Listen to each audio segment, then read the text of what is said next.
I'm William Strollo, Curator of Exhibitions here at the DAR Museum, and today we are 3D scanning some Parianware that has just come into our collection as a donation. We just received about a dozen pieces from a private collector down in Richmond, and are excited to add these to our collection. And we're going to scan some so we can 3D print them as well for use around the building. But these are really exciting. We have Parianwares. We have a few pieces already in our collection, but these are some pretty impressive pieces that we just acquired. Parian is it's hard paste porcelain mixed with minerals and poured into a mold to create a figure. In this case, we have lots of classical figures here. We'll be scanning a bust of Apollo today, a bust of Diana. We have the Three Graces, and then we have Una and the Lion from the 16th century Edmund Spenser poem. So we're going to be scanning these pieces today. These would have been very popular in the Victorian era. 1840s really start to take off, where collectors are trying to add sculpture to their home, but trying to buy a marble sculpture is really expensive and difficult.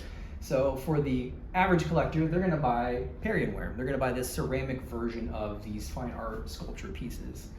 So there are lots of makers of this in the 19th century. The three most common ones, the most famous, are Wedgwood, who is already phenomenal at producing ceramics, mass-producing ceramics by the start of the 19th century. You also have Copeland and Minton. All three of these companies are out of the UK, out of England, and they're producing hundreds of these pieces at a time. The output is phenomenal, and it makes it accessible to the common collector.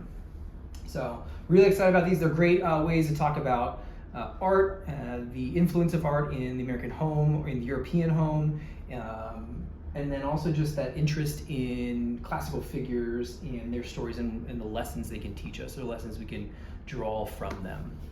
Where are these going to go when we're done scanning them? We'll put some of these in our Missouri period room, which has some figures already, a couple of our Parian pieces that are already in there, smaller pieces. These will go in there. We'll have some in our study gallery. We have 12 pieces, so we're gonna make the most of them.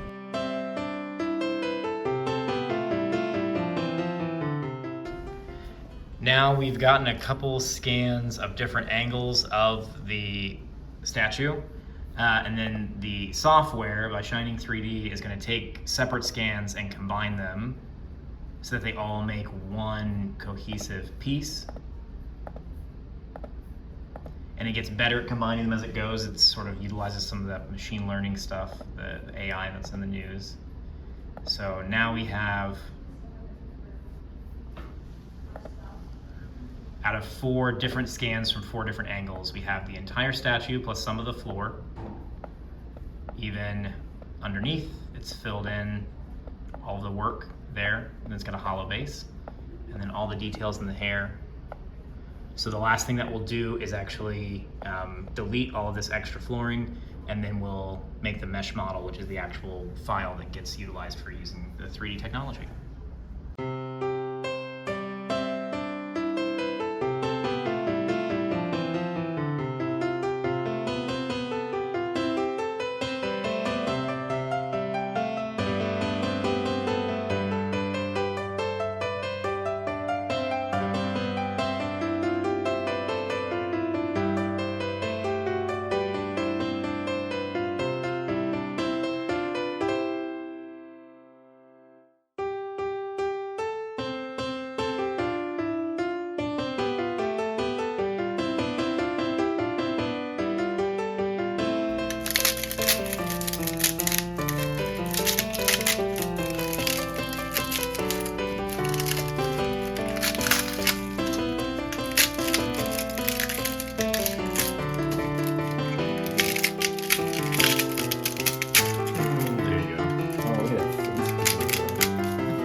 Not leaving a lot of threads behind.